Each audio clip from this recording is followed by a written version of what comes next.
Hello, welcome to this week's episode of the Combat Chats podcast. And this week we're going to be going over the previous main card as well as fight of the night of prelims of the previous UFC main card. Really good card overall. Yeah, I mean the main card, no fight left the second round, which just I think here it was done by like 5:20, 5:30 in the morning, which is rare for us. Oh, definitely so. I mean, to think that a card starts at 3 a.m., you're thinking it's going to be going until 6. Yeah, But this card just finish after finish. yeah, and the card started off with a bang. The first fight was a first round KO. Then we had a few decisions, but there's one fight I do want to go over on the prelims. Fight of the night, Nazim Sadikov. This one's going to be an interesting one. Varoslav Boryshev, I think I've got that pretty okay. What a fight this was. Boryshev, a former kickboxing world champion, and in moments you could really see how skillful he was on the feet in this fight. Rip into the body, go into the head, showed heart. It was a bloodbath in the end. What were your thoughts on the fight? I mean, overall, just pure class from both, really. The technicality and the striking from Boryshev on the feet, he looked so clean. And his boxing as well. It was almost as if it was a war, but it wasn't a messy war at all. These were all technical striking into boxing from Boryshev and from Sadikov, the kicks. Yeah. So clean. It was almost like a strike wasn't thrown, which didn't land. And it was the first round, so exciting. I mean, it's hard to call that one. I think the overall result was a draw, which I think is completely accurate, especially if you look at the second and third round. I mean, what round was the knockdown in again? Because that one was a clear 10. I do not know how Boryshev survived that round. That was round 2, because Boryshev was the third round where he was a bit more dominant. Yeah. Well, very much more dominant. But overall, I think the first round as well, Sadikov, the pressure being applied by both of them, no one was slowing down at any point. No one was really covering up. There was obviously good head movement, and because there has to be, otherwise the round's being finished, the fight's being finished quite early. But I know going into the third round, you said there that the betting odds were with the round go the distance, with the fight go the distance, and they were in favour of it not going the distance. Really? That was before Boryshev did what he did, ends from the round. But overall, fight of the night, definitely one of the fights of the year, 100% one of the fights of the year. It's just so impressive, though, really, to think both guys are so tough because neither of these guys hit light at all, and the intensity they're throwing out, to continuously do that for 15 minutes, it's the cardio as well. Yeah. And just the toughness shown from both overall. I mean, obviously Sadikov almost got the finish, but other than that, both just in the pocket trading shots. And Sadikov, I think he was the favourite going into this fight. He's a massive prospect, and even though this fight was a draw, and I think right now Boryshev seems maybe like the better fighter, but I mean, he's so technical, and he scored 4 takedowns as well, so it shows he's not afraid to wrestle. So going forward, I'm so excited to see Sadikov, especially if he's mixing in sort of all MMA round skill. I think both these fighters have the capabilities to go far. Oh, definitely. So it would be really interesting to see him in a couple of fights' time to run it back as well. I'd love to see this fight again. Maybe even next. Just do it again. It was so fun. I'll potentially say it was yes, what a fight. Card overall, very good card. Main card as well, like you said, such early finishes. Moving on to it though, Diego Lopez, Pat Sabatini. Yeah, I mean, this fight, I think I predicted a second round submission last week, and then we used the app Verdict. We will have a league on there, and I did actually put second round knockout on there just because I had a feeling maybe the grappling would kind of cancel each other out. And I mean, Sabatini wasn't afraid to shoot. He landed a big shot early on and almost scored a takedown. But the takedown defense from Lopez it looked so impressive, and the way he kind of just pulled him up from underhooks and threw him down to the ground just before the finishing sequence. I mean, he just seemed to be so much stronger in that clinch situation and gets an early first round knockout. How impressed were you with his performance? Oh, so impressed. It's interesting because, like you said about the strength, you wouldn't think that he's a very strong person. Looking at him, he's not built like a really strong featherweight. Pat Sabatini, I think John Anik said he was the first person to have 100 wins from wrestling in his high school. Yeah. which is so impressive, really. And you can tell he's definitely a wrestler. Diego Lopez, I'm going to be honest, I did not anticipate that at all. No, not that early. We've seen him in fights with his aggression, with his aggressive striking, and we've seen his grappling as well. I thought there'd be a bit more grappling, in fairness, but overall you can't discredit it at all. And such a nice shot with that right hand. Yeah, right hand just as he was getting up, wasn't it? You could see how much it hurt him as well, because kind of didn't know where he was for a second, stumbling around, and then one more big shot has him falling against the cage. And Lopez is a killer when he's got you hurt, or when even if you're in his guard or any sort of position you're in danger of being finished by this guy. And you could see how much hype there was coming into fight week around him. And that's going to continue. He's looked so impressive since coming into the UFC. Obviously, his first fight being a close draw. So, not a close draw, sorry. It was a close decision against Evil Evan. We know how good he is. So, yeah, just so impressed with him. It's one of those things. There's so much potential as well from the future. And we are really going to hopefully see him go on and do bits. He's quite early on in his career. Like you said, he's only 3 or 4 fights in. Yeah. And to think he's doing this, it's interesting because this is a card which I feel like we see a few prospects on. And a lot of these cards we are. And it's nice to see it as well because we're always getting these really, really good cards every single week. We've got, I think, 3 really big cards in December. Yeah, I mean, maybe not this upcoming week so good, but, I do know what you mean. The fight night, I mean, there's a couple week break and the fight night coming up is insane. That could be a pay-per-view. That's crazy. I'm really surprised that it's a fight night, to be fair. There's so many good fights on there. Looking at it, you've got people who are fighting for championships or people who have fought for championships not that long ago. Yeah. In the past couple of years or so, Gastelum and Figueiredo and Rob Font aren't even the co-main event on that card, and Figueiredo was one of the most entertaining champions we've seen for so long. So that just shows how good that card is. But, we've got a card to talk about, and I thought it was an interesting point you make. Lopez only being 3 or 4 fights deep in his UFC career. I think what really helps fighters like this are, he's coming into the organisation with 20 wins, 6 losses, 5 losses. So he's experienced all the ups and downs the game can bring for lots of good regional fighters, and he's coming into the UFC maybe with more experience than some of these fighters get, and that could sort of push him. Maybe he's good enough to be top 10, top 5 already. I generally believe he is that good. It's one of the things when you have this much experience, even if it's not UFC experience, when you have this much experience, it's definitely something which does benefit you. You're used to fighting in front of people. You're used to fighting at a professional level. I mean, Pat Sabatini's had 23 fights. Yeah. So in fairness, they're not too far off, both in which have had lots of fights within their respective organisations. But overall, there's definitely potential for him to go forward. And he's definitely someone to keep an eye on, especially at featherweight as well. Yeah, I mean, I don't know how quick you rush him. I do think you kind of chuck him in against maybe a top 15 ranked opponent now already. That's my opinion on it. A bit like the fight we're going to talk about next, Benoit Saint Denis. I think when a fighter just shows that this level above the sort of, because Pat Sabatini is not a bad fighter. He's a very good fighter, and he disposed of him so easily, like it was nothing. To think Pat Sabatini, for what he can do to you on the ground and on the feet, you think Pat Sabatini taking you down. Obviously, be like a Diego Lopez, he is good on the ground. But a lot of the time with Pat Sabatini, once you're down, you're down. Yeah. He's a high-level wrestler. He's got the striking as well, but I feel like when I look at Diego Lopez and Pat Sabatini, I feel like Lopez kind of has the striking over it, as Sabatini has the wrestling. It's not an easy opponent to just finish like that. No. Not at all. And it's just a really impressive performance. And I think that, like you said, you have got to shock him against a top 15 opponent, because why not? Yeah. We're seeing these fighters who are fighting for unranked rocket through these divisions. There's no real drawback to it.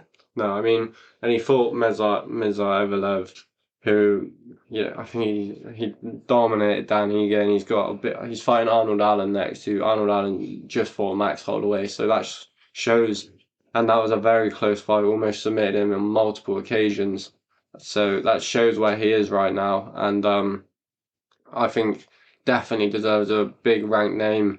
Maybe even like a Dan Ige for himself. I think Dan Ige is still in the top 15, so something like that would be an interesting matchup. But getting on to the next fight, we've got a lot to talk about. This guy is so impressive. Benoit Saint Denis making quick work of Matt Favola, which Matt Favola was on a tear before this. So I mean, I predicted it'd be a 3-round war, and Saint Denis spoiled that pie. Just crazy impressive how good he was. Yeah, I mean, Benoit Saint Denis, I think I predicted for Matt Favola to finish him quite early. It did not happen, obviously. Matt Favola, he's steamrolled a few of his opponents. I think that's his name as well. Yeah, steamroller. Steamroller. And Benoit Saint Denis, we've seen how tough Benoit Saint Denis is, and all he does is show his toughness. Yeah. And everything which he has done well so far, he's continued to do well, especially against his opponents like Matt Favola. Matt Favola's been an absolute tear. I think looking at his last few fights, I think the majority of his wins, if not all of them since, I think, maybe 2022, I think he had one decision in 2021, bars, 3 knockout streak in it. 3 knockout streak. I think it might even be more. I think it's like maybe 4 or so. Like against Joe Dober as well, by the way, which is super impressive. First round it was, wasn't it? Yeah, first round. Drew Dober in the first round. Not many people do that at all. It does really show how much of a threat he is, and Benoit Saint Denis was able to terminate it. I mean, Benoit Saint Denis, his come up since, because you got to think he's French, so his sport, the sport of MMA, hasn't been legal in France for too long at all. 5 years at all, and we're seeing fighters like him, we're seeing fighters like Cyril Gane. We're going to be seeing a lot more come up. Maran Ferro. All of these fighters are essentially some of the best in Europe right now. Yeah. And 100%. Could very much be the best in the world very soon. I mean, Cyril Gane already is. Yeah. But his performance, just his toughness, it really shows. His grappling as well. His jiu-jitsu is very, very high level. Yeah. This fight, the moment I saw the fight start, I kind of forced myself, either one of these guys getting finished. Yeah. Do you know, the crazy thing for me is, I think people will watch Saint Denis fight and you see the openings. He can leave his chin a bit high when he's entering these. He loves to scrap, so when he's entering these close exchanges, he's very hittable. But I think there's just a different reaction when you get hit by his power, and I think that's kind of what set up the head kick. Early on, Saint Denis landed a couple brutal body kicks, and the knockout sequence, Favola kind of was running away, it kind of seemed, and as soon as the kick started coming, he drops his hand to block a body kick because maybe it just seems like he does not want to take another one of them. The power just seemed insane, and the knockout itself was a scary knockout, put him straight against the cage, no question getting up from that one. That's the thing, I think with Benoit Saint Denis, his striking, he's so good at seeing the openings, and he's so good at his IQ, his fight IQ overall, looking at the way he targets the body and the head. That is purely calculated. There aren't lots and lots of fighters who are doing that. There aren't lots of fighters who are thinking, because for all we know, that could be his game plan. Target the body, wear his body out, and go for the head, go for the finish. Because like you said, those body kicks, the power he produces, it must be unreal. Because there's no way you can be taking those shots and be comfortable at all, really. He just breaks people, doesn't he? And Matt Favola as well is very tough. You have to be tough to fight like Matt Favola, because if you're not tough, you're not going in like that, or if you are going in like that, you're not doing very well as a fighter, because a lot of the time you have as many finishes as you do being finished. But Benoit Saint Denis, I mean, scary finish. Yeah, and we spoke about, what we're going to do with Lopez in the rankings. Benoit Saint Denis, he showed up in his performance and he showed out on the microphone, because they called everyone under the sun out, all the top-ranked lightweights. Dustin Poirier, Islam Makhachev, says that him versus Gaethje for the BMF title would be one of the most violent fights you can get right now, and I 100% agree with him. I do think it's just a hard one, because Favola, I think he was like 15 or 14, so it's a real hard one to push him that far in, but lightweights, there was meant to be all these really good up-and-comers, and it's kind of in a stalemate. We got like Taiyuki and fighting Dariush. Dariush seems like the only guy really willing to give up his spot in the top 5, with Poirier and Gaethje and Oliveira just all looking towards the title. So, I think you can just jump Saint Denis really high up the rankings. I think you need to put him in with someone big. I mean, I think maybe, depending on how this Dariush fight goes, that could be an interesting one. Yeah. or maybe even a Tyrokian. I think a Tyrokian fight is hard though, because I think stylistically, the way Tyrokian, when I first saw him, I thought he was very generic. But since then, it's clear that he's not. He's young as well. Yeah. So I think that could be a really good fight. But Daish, that would be interesting. I think that would be the next logical big fight. I think, to be honest, the one you can just run in with now, because someone who's not booked. What about Matthias Gamrot, number 6? That's putting him right up there. Daish is ranked number 4, so if he beats Arman, it's kind of harsh putting him against a killer like Denis. So, Gamrot won against Fiziev due to an injury, kind of in a stalemate now. I think that's the perfect matchup for him. What do you think? I agree. Yeah, I actually agree with that. I think that's a really good fight. I mean, Gamrot himself is still scaling up. It wasn't so long ago he wasn't ranked at all. He's not had many fights, and he's kind of at that age now where he is in his prime. Definitely. So that for me, that's spot on. And then that puts him, in the opportunity. If he beats Gamrot, he'll go like number 6, maybe number 5, because Chandler's waiting for the McGregor fight. And then the only people above him are the Oliveira's and the Gaethjes, and that's the fights you want to put. You don't want to take too many risks with a guy like Denis, because if he fights, like let's say like a Jalen Turner who's ranked just above him. Jalen Turner is a very technical striker. I don't think Jalen Turner wins that fight, but there's all these lightweights are very dangerous. It's not as stacked as it looked. Dan Hooker's still high in the rankings and stuff like that, but Bobby Green's up there. So, I think you can rush him into a big fight, and that's the one I'm excited for next. It is interesting. A Gaethje fight, it doesn't happen now. Not to say that, you look at Strickland. If you look at who Strickland was fighting, to think that he went from, because he's fought everyone as well. It's so interesting, because you look at Strickland, you look at who he's fought. We're seeing fighters who are unranked or in the top 15, and Strickland's fought him not so long ago at all. Really, his progression, it kind of went from being relatively average to fighting Pereira and Adesanya. There's no reason why Benoit Saint Denis can't do it. But at the same time, I also think sensibly Gamrot. I also think putting him against these top 10 to 15 opponents, fair enough, but sometimes you just have to make that leap, because fighters, they either don't have the longest of careers. Obviously they can fight for 10 years, but in a 10-year span, if you're just fighting your grouping, if you will, of the of 5 above or 5 below, you're never really progressing towards that title shot. And I think Benoit has just shown so much potential, so much promise, and just the progression he's made. It's kind of came out of nothing. MMA only legal in France for 5 years. He's been fighting the UFC for a little while now, but he's not one of the veterans of it. No. At all. And he spoke about, having to go out of France, seek different styles of training, and I think that's just a hats off to his mindset, because he's realised, France isn't still, MMA in France still won't be massive. You don't know what sort of coaches they have over there, and he's willing to go and train with any team to make himself better. So I think we've caught sort of bang that one on the head. I will not be surprised if it's him Gamrot next. So it'll be interesting to see if that gets announced. Something which was really nice to see was at the end of the fight, the salute. Yeah. Matt Favola, both in which former military, and it doesn't surprise me, both in which are warriors. So that was so nice to see. Matt Favola, it's just the level of respect. Yeah, both of them fighting for their country, and we spoke about about Denis, because he's so intense as a character, isn't he? He's one of those fighters that kind of give you butterflies when he's about to fight, because it is just that violence. But yeah, both of them being veterans, you could see the respect was there, and it's a shame that they couldn't have put on a more competitive fight. Favola will bounce back. He's a solid fighter. And I'm sure he'll be pushing to get back in the rankings if he's not already.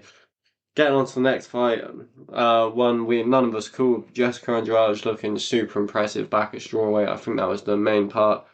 I was Mackenzie Dern. That was a kind of struggle to watch her performance, in my opinion. Sort of amateurish striking. It might sound a bit harsh, but you gotta be real in these situations, aren't you? But I'm so happy for Andrade to get back into winning ways. It was such an impressive performance, and I think something which I definitely did was I counted her out. I didn't think that I thought she was going to look very poor, if I'm completely honest with you, and I thought Mackenzie Dern was going to kind of walk through her to an extent. But the performance you mentioned about Mackenzie Dern, the way she was fighting, like you said, it was very amateurish. It was very rush. It didn't look high level at all, really. No. And something which I feel like Harry might have said was, I don't know if he said it on the podcast or not, but I know he said that Andrade does best in the situations when Yeah, I think he did opponents say get that towards it. last Oh, he week, did, he yeah. did. And it really did show Andrade looked composed the entire fight. Yeah. There was not a moment she didn't compose. She looked like a true professional. She did really show that she is a veteran of the sport. And everything she did was calm and calculated. Her footwork, her head movement. Mackenzie Dern running in Terrible. and not doing anything with it either. And I think that there may have been a technical attempt, but Andrade as well looked good in the clinch. Yeah. So, I mean, at this weight class, she's so much better than she looks at other weight class because she's just got so much strength and power over these other girls. Oh, definitely. So, and just seeing the way she fought as well, it was so intelligent. I mean, in the second round, Mackenzie Dern's looking to pull guard. Yeah. She says, "Get up." Yeah, she dropped her like 4 times and didn't even entertain going on the ground once. And that really does show how high a level fighter you are to know where you are, because on the feet, Mackenzie Dern was hurt. She was hurt when she was. That was almost like a saving grace. Yeah. That she'd get into her guard, because Mackenzie Dern is dangerous on the ground. It's kind of like the Charles Oliveira technique where like a fighter will drop him, they'll jump on top, and all of a sudden he's submitted him. Like that's how it would have played out probably. And yeah, you're right, and that's how it would have played out. But the finish, excellent. Yeah. And Mackenzie Dern, I think that this tactic has worked for her previously, but when she does start fighting, because fighters are going to start realising how to counteract this very easily. It's not hard, is it? It's not hard. All you need to do is just have that composure about you and just watch out for it. If somebody's charging at you like that and they're striking the way Mackenzie Dern does, because although Mackenzie Dern does have some power, she has got some serious power, she's not striking cleanly. She's not striking effectively. It's not accurate. These are not good strikes. Yeah, and I think we see it as an issue for a lot of grapplers where they seem to get some power out in their hands and they get carried away by it. Because in her last fight, she looked good on the feet. She dropped Angela Hill twice, and Angela Hill fought a week or two ago and looked super impressive against a good up-and-comer. So, it shows she is at a level above these sort of like top 15, top 10 ranked opponents, but you can't fight like this against these top level women because let's be real, like there's still a big jump between the best woman and the sort of like average. Like you see some women in the top 15 with 9 wins, 5 losses, stuff like this, and that there's such a big jump between the elite women and sort of the average ranked ones where Mackenzie Dunn will get found out so quickly. And the main question that I had asked is the same as the commentary team. Jason Perillo, who she started training with, looked so much better against Angela Hill on the feet. She dropped Jason Perillo for this camp. I don't know why. There's no reason been given yet, and her striking looked poor. So, both of them got a lot going on. They talked about their divorces and stuff they're going through. So maybe that had a part to play in it. We never know, but a strange decision it seems. But John Anakin either. Yeah. But there are lots of things. Dropping a coach as well, especially when you've improved in an aspect which you were not good at particularly at all. Doesn't seem too logical, but there would have been reasoning behind it. Yeah. And if they've not made it public, then they've not made it public. That's understandable. At the end of the day, people do have private lives and there are personal reasons, or there are also professional reasons as well why these things do happen. Overall, though, like you said, in that strawweight division, top 9, it's an interesting one because we look at women's MMA. A lot of the time, these top 9 fighters are almost always contenders. And it's really exciting. It's actually really exciting to see because we don't always see it with men's, although in some divisions it is more than others. But women's MMA, it is definitely something which is a lot more prevalent. There's always potential for new champions. Yeah. And, it's an interesting point you made because in a lot of these women's weight classes, you can go on a 3-fight winning streak and all of a sudden you're fighting a Shevchenko and you don't know what you've ran into. And we saw that on so many occasions. I think slowly it is getting better in that sort of sense, but it's still going to take time because didn't seem that long ago when Dana White said women will never fight in the UFC. So, it's MMA is so early in general and women's MMA is earlier. than men's. And we get fantastic fighters out of both. But there's still a big jump in between. So It's evident why we see these clear-cut champions who look undefeatable. I suppose, these like vaults of female MMA, if you will. Like a Nunes. Yeah. Definitely say over Shevchenko's even. Yeah. And then you do see like a Nunes lost to Juliana Pena, and that's just crazy to me because that's like let's say that's like a Volkanovski losing to a maybe like a Chase Hooper or something. That would be I don't know. No, Juliana Pena is trash. That's disrespectful. No, I don't think the way she was striking in that fight it's crazy to me how she won. A rather an off day. Yeah, it was an off day. Clearly. Yeah, I think next fight we're gonna break down another English champion. It seems like it's coming along quite quick at the moment. Like I can't contain it. Before we break down the fight, what was your feeling as Tom was walking out? So, Englishman in New York. Yeah, what bangers can't see. Nerves, and you have to have nerves really. Tom prepared this fight so well though, and the way he went into it, even in the press conference, he said he's not going to stand there and he's not going to exchange with Sergey because he wins. And he said that, and he knew what he was doing. And they say he moves like a welterweight. He moves faster than a welterweight. Yeah, he moves crazy. like a bantamweight. Yeah, it's crazy. You look at the way he punches. You look at the way he moves. It looks like you're watching everything on like times 3 speed. It does. And you have to like kind of double check it at times because it just doesn't quite look right. Sergey's also very fast, but he's not as fast as Tom. No, and I mean, I mentioned to one of our mates last week that I'm not disrespecting Sergey, but Sergey will look slow compared to Tom. And when it comes to them both exchanging, Tom was so much quicker to the punch. And it's interesting because when somebody does look that much faster, it does make you think, how fast are they? Finish, really quick one. I'm going to be honest, I expected a finish from either of them. I did not expect a finish from Tom though. I thought he was going to get dropped. I'm happy he didn't. But the way Tom fought, the reason why I think Sergey's been so dominant is because the people he's fighting, these are all really big hitters. Like he's exchanging with the likes of Taito Iwata, he's exchanging with the likes of Chris Curtis. I know or Curtis Blades even. I know he's not like a massive. Everyone exchanging with Chris Curtis. Yeah. Oh, man, poor man. But no, these Lewis as well, Derek Lewis. I mean, you can't forget Mr. Heavy Hands. But no, looking at who he's fought, these are all people he's exchanged with who he's been able to put out and not been put out by. If you can take shots from Lewis and Taito Iwata, it does show how tough you are. I want to know how hard Tom actually hits because it must be like a train.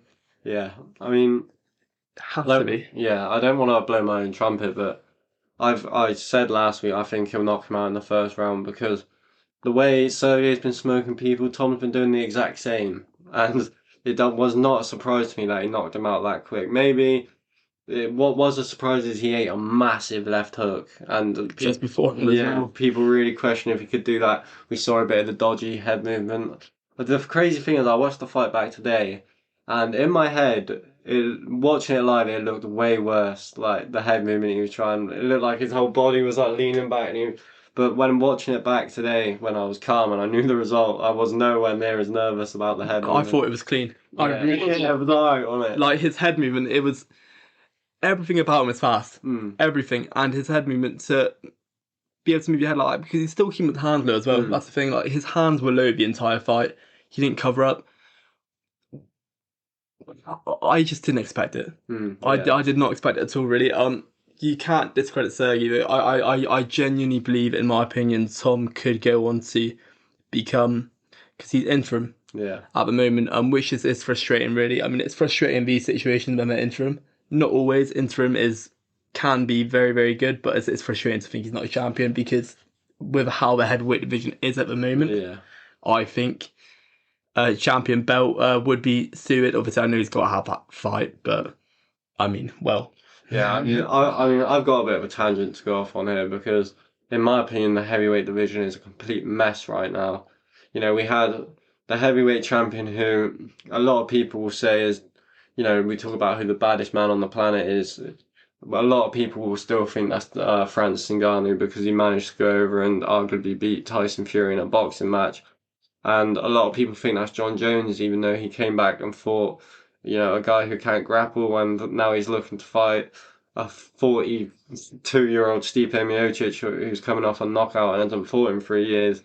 And I think them trying to do this sort of fairy tale ending is kind of, pissing me off a little bit, because you have a guy like Tom who's just so hungry to prove how good he is, and then for someone like John Jones, you're going to let him just come back, pitch a stylistic, favourable matchup like he did with Cyril Gane. And then, he's going to fight Stipe, who, let's be real, does not deserve a title shot. He just got knocked out. He got knocked out 3 years ago. We haven't even heard about him fighting since, until John Jones came back. He just wants to fight John Jones, and then they're both going to retire, and then you're going to have another person saying, oh, Ngannou and John Jones are the best heavyweights in the world, and Tom's going to, be kind of stuck in this situation where he never got to prove himself against one of these goats. And I think in my opinion, you need to give him that Stipe Miocic fight. They need to fight to decide who will fight John Jones. But I mean, I'll go on a limb and say I think John Jones will never fight Tom Aspinall. I think does not want to fight Tom Aspinall because it's risking his legacy. And I'm not saying he thinks he'd lose to Tom, but there'd be that fear there when he goes to bed at night, definitely. And that's the thing, it is all about legacy, really. I mean, I think that with John Jones, you can't deny that his legacy is always going to be there, even if he loses to Tom, because with John, he's very much in the late stage of his career. He's not far off retiring at all, really. At the same time, we look at Stipe, like you said, he's fought 3 times since 2019. That's 3 times. And even John Jones, fair enough, he beat Cyril Gane, but that was after a 3-year gap. To think that you have a champion in a division who has fought once in the past 3 years, that's appalling, really. And now he's going to have another year out. I mean, due to injury, so fair enough. But so that's one fight in 4 years, and you can just we saw Jamal Hill got injured, about a 9-month injury, tore his Achilles, gave the belt up straight away. Alex Pereira and Yuri fought for it. Yuri, before that, worst shoulder injury we've seen, and straight away gives up the belt. But because it's John Jones, he gets the special treatment. And I mean, you do get to pick and choose when you are at that level, fair enough. But at the end of the day, it is Tom, in my opinion, is the best heavyweight in the world, and he needs to get a chance to prove that. I personally believe that the heavyweight division, like you said, it isn't a mess. It really is. And it's appalling because if we do look at the heavyweight division, the top 5, we could be having such an exciting championship kind of circle, if you will. We could have it. We could have it so that, because there are so many fighters in that division who deserve title shots. So many fighters, and I think Tom, obviously, in my opinion, is the one who deserves it the most. But even if you look at these fighters who have been on tears for the past 2 or 3 years, to think that there's almost it's everyone's a gatekeeper, and no one should be a gatekeeper in that division. No one should be that stepping stone, because they should all be contending for championships. They should all be. And this is what I mean. Interim is good in certain situations. For example, I think that maybe keeping Yuri the champion would have made so much more sense. Or even Jamal Hill. I mean, Yuri's was out for about 18 months, I think. 18 months, though, that's not quite 3 years, though. No, Jamal Hill's going to be out for just under a year, I think. So, I mean, I know that technically I think they gave up the belt. I don't know if, it actually played out like that, but I do want to get your opinion on one thing. Just a couple questions. Do you consider Tom the best heavyweight in the world, and do you consider him the heavyweight champion? Because, he might have to defend his belt. And how do you think the situation will actually play out? Do you think he'll have to wait, maybe a year and a half to fight once John Jones and Stipe retire, or do you think he'll fight Stipe or he'll defend his interim title? So it would be interesting to see him fight Stipe. I think in my opinion, in no disrespect to Stipe, I don't feel like Stipe is necessarily deserving of fighting for an interim title. I really don't. And that's not discrediting him because that's not to do with his fighting ability, but when you've been that inactive, you shouldn't be getting title shots. No. These fighters are fighting 2-3 times a year. These should be getting title shots. Whether he's the best in the world or not, if you want to say John Jones is the best in the world, then you'd have to see them fight. Yeah. You just have to see them fight. Whether they will or not, I'm not too certain. However, currently with the tear Tom is currently on, I'd say so. You think he's the best? And what's your actual opinion on how it played out? Do you think Tom's going to have to wait for ages, or do you think he's going to defend his interim title? If I'm completely honest with you, how it's looking and how it's been looking and how the situation is currently being handled, I think he's going to have to wait for ages. Yeah, that would be terrible. After such a big win, you're just going to kill the hype and make him wait. I mean, let's talk. Dana White said in the interview afterwards that he's made plenty of money and he can wait around. What? So you're going to have to wait a year for John Jones to heal, and then maybe wait even longer for them to be ready to get back in camp, or they're both going to retire and he's going to have to unify his belt with someone or some other contender anyway. That, for me, that's the dumbest thing they can do. That, for me, you've got to make him versus Stipe, because I get they want to give Stipe the big fight, probably his last fight, but Tom's the best heavyweight in the world right now because Jones can't fight you. If you want to say Jones is, it's a fair enough argument. Personally, I believe Tom would beat Jones, but it's just a mess, and it's a frustrating mess, because he's on such a tear, and I really could see him going on to be the best UFC heavyweight of all time. I think Stipe's got the most title defenses at heavyweight with 4. You're telling me Tom can't go out get 4? Beat Garn, beat Almeida. He'll be right up there real soon, and you need to keep him active. Yeah, definitely. So, I mean, a interim bout against Stipe would be interesting. Yeah. I think that unless we're going to potentially see, because with Jones, like you said, it's a year. To think by the time that he's healed up, he would have fought 4 times over the space of 3 years. It'll be even longer by then. Yeah. Interim. I mean, either that or they unify. Yeah. Either that or they unify, but I can see him waiting. I think that's what's going to happen. Yeah. Well, getting on to the main event, another fight I called pretty well, Left Hook. It's come round to haunt so many people, and he finished Yuri with it. How impressed were you with that? Crazy. So with Pereira, something which he's always doing really, really well is he waits, he's patient. He often fights quite slow, but he fights slow because he's clever. He knows not to get caught in. And with Yuri's, he's very much, he thinks he's very tough, and he is very, very tough. He is, yeah. He is very tough. That's not me saying he thinks he's tough and he's not, because he is. He's one of the toughest fighters on the planet, without a doubt. And I mean that as in, not necessarily that he's war after war, but he doesn't really defend himself, which sounds bizarre, but because he's getting leg kicked right by Pereira, and he's just tapping his leg like kick me again, and then he gets shot by a leg kick. I think he was really trying to just play the fact off that those leg kicks weren't hurting, but I bet that was one of the worst things he's ever felt in his life. Definitely. So, and to think that a leg kick's going to, because the way he was standing on it, second round, if you look at him, he can't put weight on that at all, really. And I was thinking to myself, like, could this be a leg kick finish? Same. So was I. And it's not something which we see super often, but it does happen. It does happen.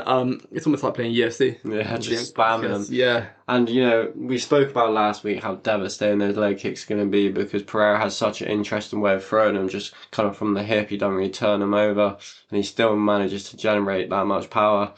For me, pound for pound, he is just one of the most powerful strikers we have ever seen in any form of combat sport. And you've got to have the conversation. He's up there with the greatest combat sports athletes of all time. I think, how many fights has he had in his UFC career? Maybe in his MMA career, 10, I think. Yeah. I think he's had 10 fights in it. And he's a 2 division weight champ in the UFC. I think he's beat 5 UFC champions. It's just nuts what he's managed to do in the short match. I mean, we're going to do a sort of a ceremony at the end, and not at the end of this one, but, we're going to do sort of awards at the end of the year, and I think he'll be right up there for Fight of the Year. Oh, definitely. So, I mean, it's interesting what you say about that. He's had 10 fights and fought 5 champions. We don't see many combat sport fighters who have really done that too. We were talking about Ngannou doing in boxing, and it's very similar to an extent. In fact, you could argue that it's equally as impressive, if not maybe slightly even more. Because although we do see a lot of these fighters transition to MMA, a lot of these fighters who originated from wrestling backgrounds, jiu-jitsu backgrounds, that's where a lot of these fighters do come from, these types of backgrounds. It's also the way he's done it, he's fought nothing but top fighters. Yeah. He's jumped straight into the deep end, and he's become a champion in 2 divisions over the space of how long? A year and a half. Yeah, That's crazy. Who else has really done that with? I mean, what was McGregor? That wasn't a year and a half. I think it was.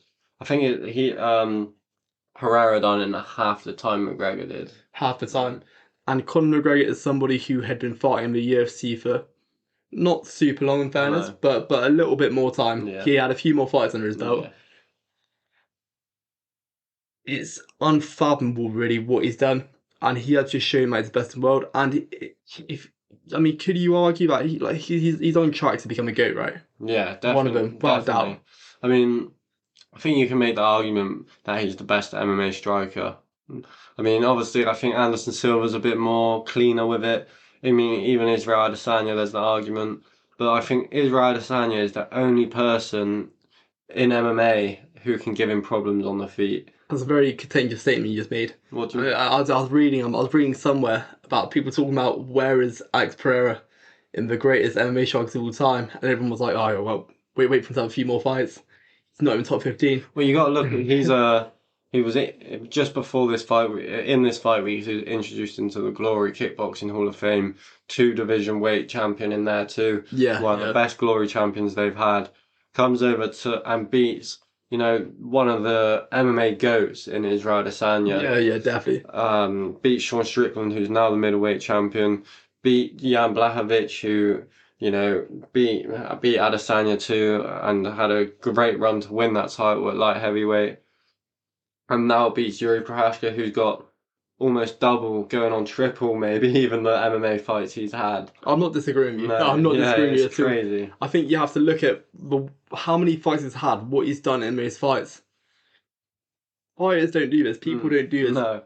Ordinary people, ordinary human beings do not do this in such a short duration. To only fight really top opponents and to strike as well as you do. MMA striking is its own thing. MMA striking there are elements of Muay Thai, kickboxing, boxing, there are elements of it all, but MMA striking itself is very different to any other martial art. It's very different. Being a world-class kickboxer doesn't mean that you're going to go into an organisation like the UFC and be a world-class fighter because you're kickboxing. Even if you have the basic fundamentals of jiu-jitsu and wrestling even to a high level, because MMA striking itself is something completely different. The fight overall, I mean... Yeah, I think straight away I thought Alex was going to win. He just slowly picked them apart, and then early stoppage in my opinion. I don't know what you thought about the stoppage. Well, so it looked like an early stoppage, but you hear Yuri getting interviewed afterwards. He said he was out. Yeah, but maybe that's just respectful. Yeah, I think that's just Yuri being like the code of the samurai. Well, it did look like an early stoppage. It really did, because he looked very much fair and he looked very coherent.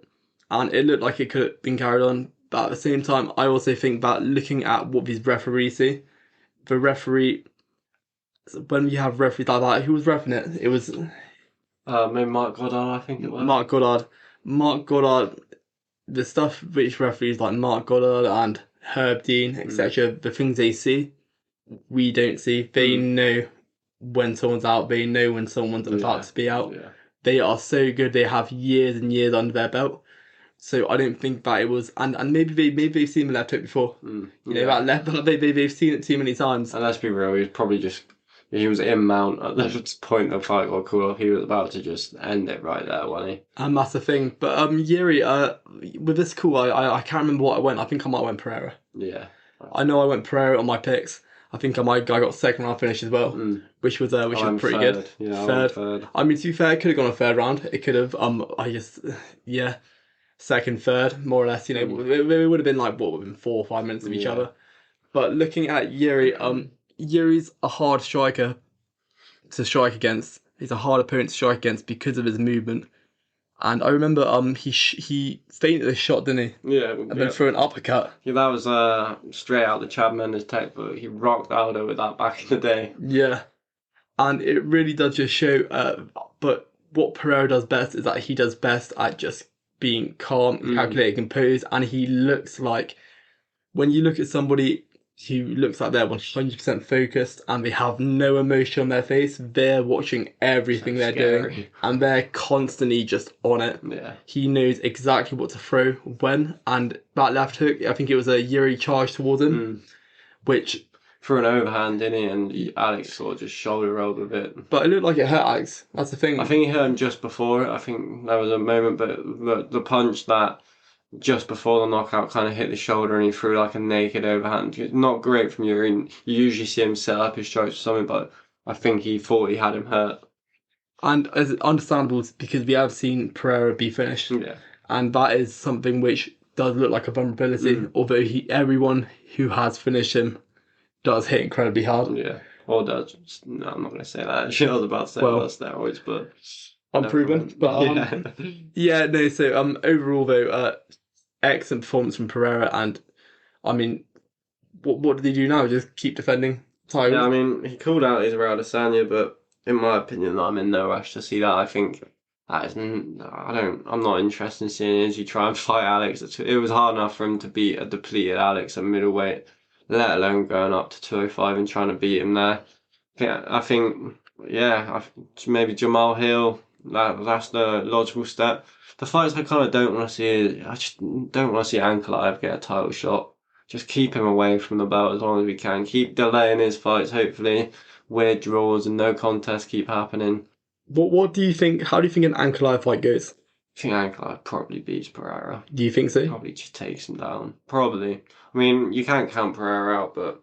I mean, in fairness though, Pereira's jiu-jitsu is getting better and better. He's good at surviving, yeah, and Ankalaev doesn't really shoot unless you properly start hurting him on the feet, and Pereira hurts you, he's probably going to finish you anyway, so... I mean, Ankalaev doesn't really move on the feet. No. So, he does, just, he feels very static, though. Yeah. I don't know whether that would work for him or not, though, against Pereira, because he's... It's such a shame about the Johnny Walker fight. I mean, that's been rescheduled now, I think that's happening pretty soon again, so... we'll see what happens in that one. There is a card next week, not a great card. We're going to blast over our predictions for the main card. We were going to just leave it all and just talk about it next week, but we want to get our predictions out there just to see how we do. So, the first fight, Johnny Persons against Urus Medic really impressed me with his UFC run so far. Johnny Persons, I actually watched him fight live. Parsons, I think it is Johnny Parsons, watched him fight Danny Roberts live in London. And he did look very impressive, hurt Roberts at points, but for me, Medic takes this one. I think he's just looked like a very good technical striker. I think he's just going to be able to keep it at his range a bit more. And I see him getting a late finish in this one, or maybe I'm going to go decision. I think, Parsons is tough enough to survive, but I think he'll put on a maybe not a clinic, but I think he'll keep it at his range and control the pace. So I feel like with this one, Medic, I don't feel like he always copes well under high pressure. And I think like something which Johnny Parsons is good at is that he's very good at applying it.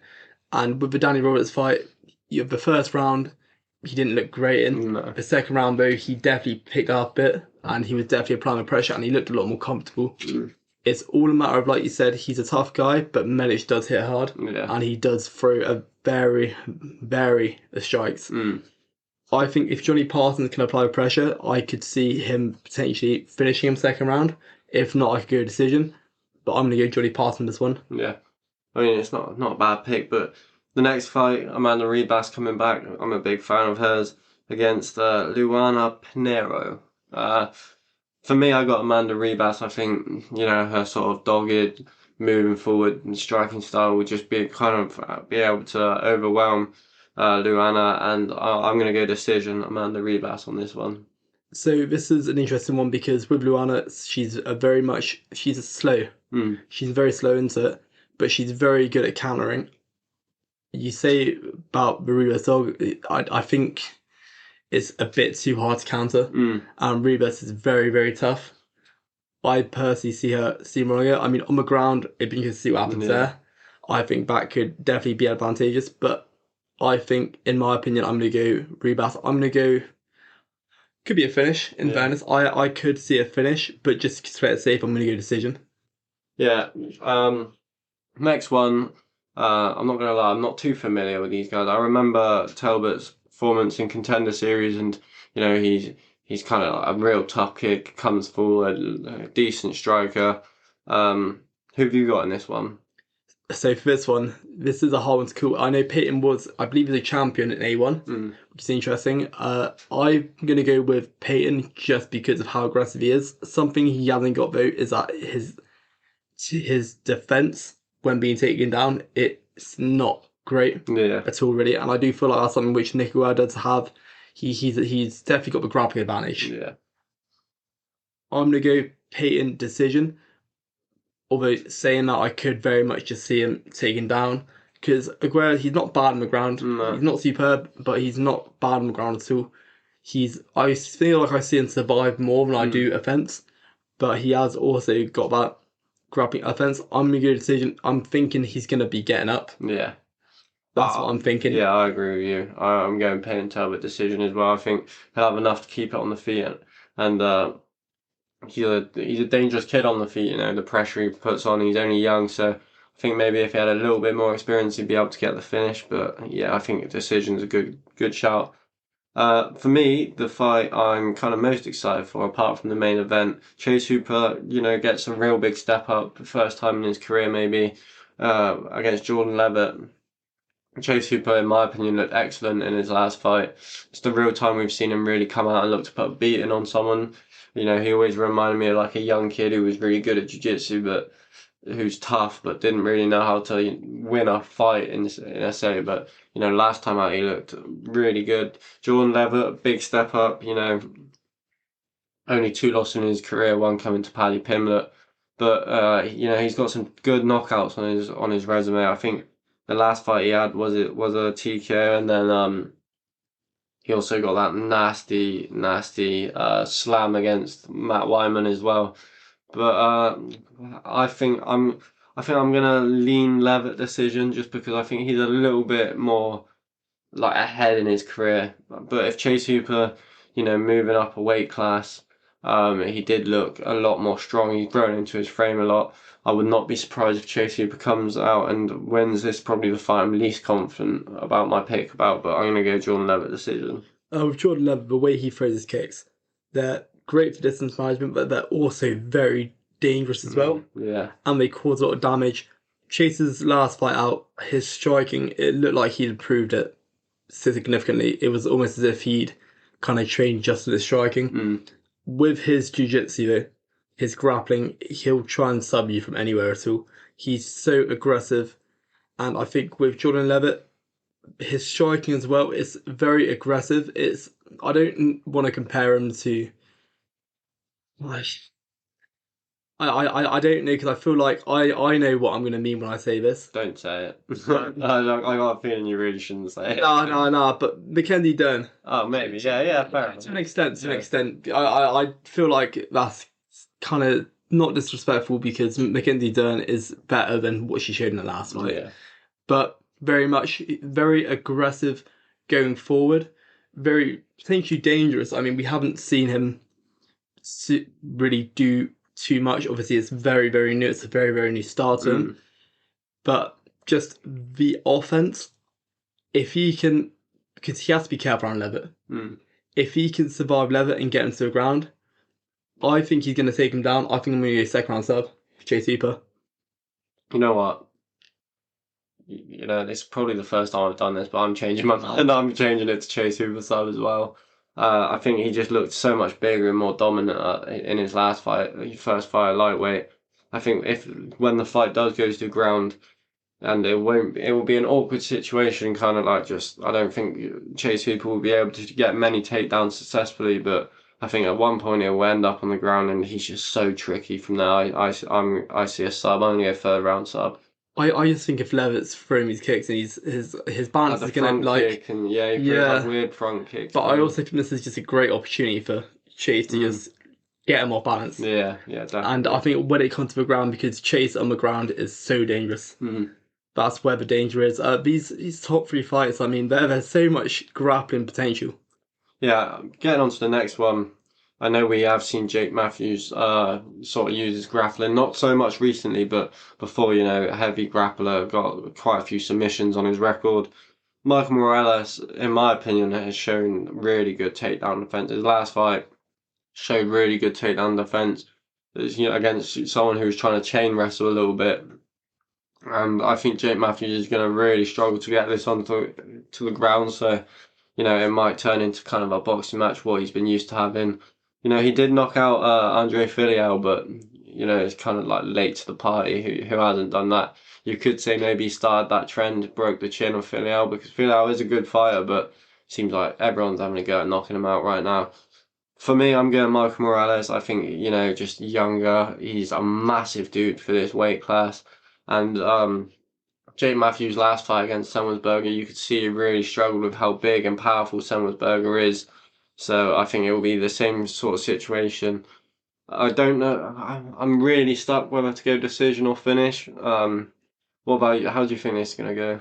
So this is a really hard one. Like you say, Jake has been using the striking a lot more recently. I don't think this is a fight which he should be looking to fight as a striker. This is a fight where I think him grappling would be very advantageous. This is a black belt in Jake Matthews. Yeah. And if he was tapping out black belts early on in his career, he's very young as well. I think that they're both quite young.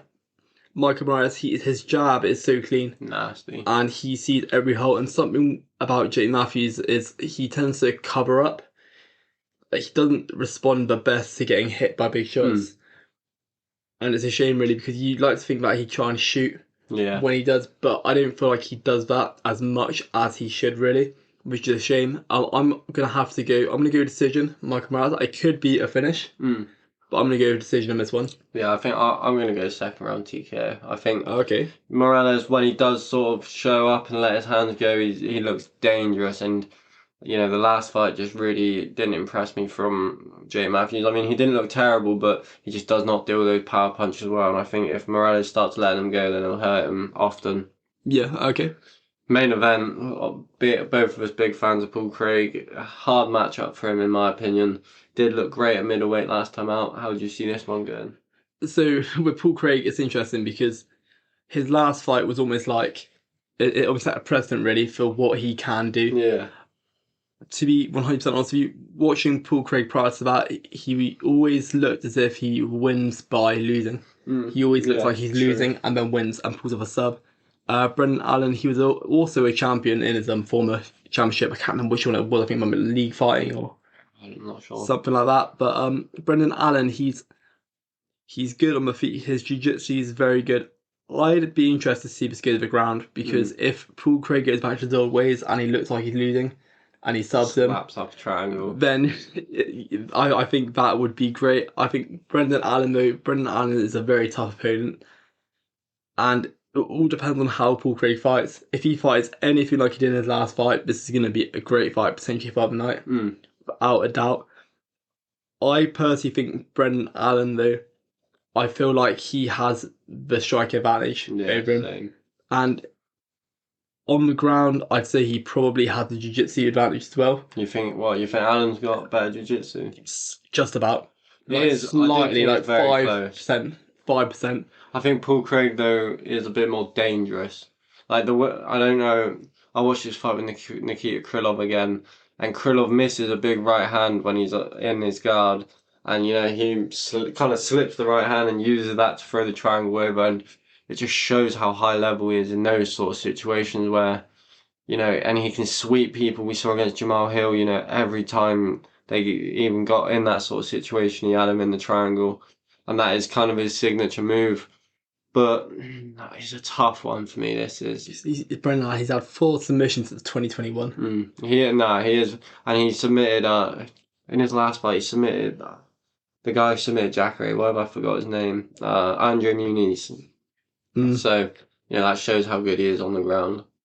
Yeah, I mean, it's hard, really, but I don't want Paul Craig to lose, but I think I don't know if he subs him. Mm. I don't know if he subs him because in my opinion, I think the likelihood of Paul Craig getting subbed is the same vice versa. I think they could both sub each other. I just think 5 rounds, you've got to knock Paul Craig out. Otherwise, he's going to find a submission at some point. Or you've got to submit him, but I can't see him being submitted. Paul Craig can knock you out though, that's the thing. Yeah, he might, maybe. He has been working with a new kickboxing coach for a while. I think we've both got to give a prediction. That it's a hard one for me, this, but I'm leaning. God, I'm leaning Brendan Allen, I'm not going to lie. I'm going to go third round TKO. It's so hard though because if this is 3 rounds, I'd go Brendan Allen decision. Mm. But I think the 5 rounds makes it completely different. I'm gonna agree with you on this one. I think third round it could go 4 rounds potentially. It all depends on. I think there's gonna be a lot of grappling. I really do. I think either that or I don't think there'll be much. I think though with even if one of them gets knocked down, the moment someone gets knocked down, there's instant grappling. Yeah, definitely. And that's why I think it is not necessarily as in they're not going to be taken to the ground, not as if they're not going to be shooting or transition for clinch. They're going to be grappling no matter what.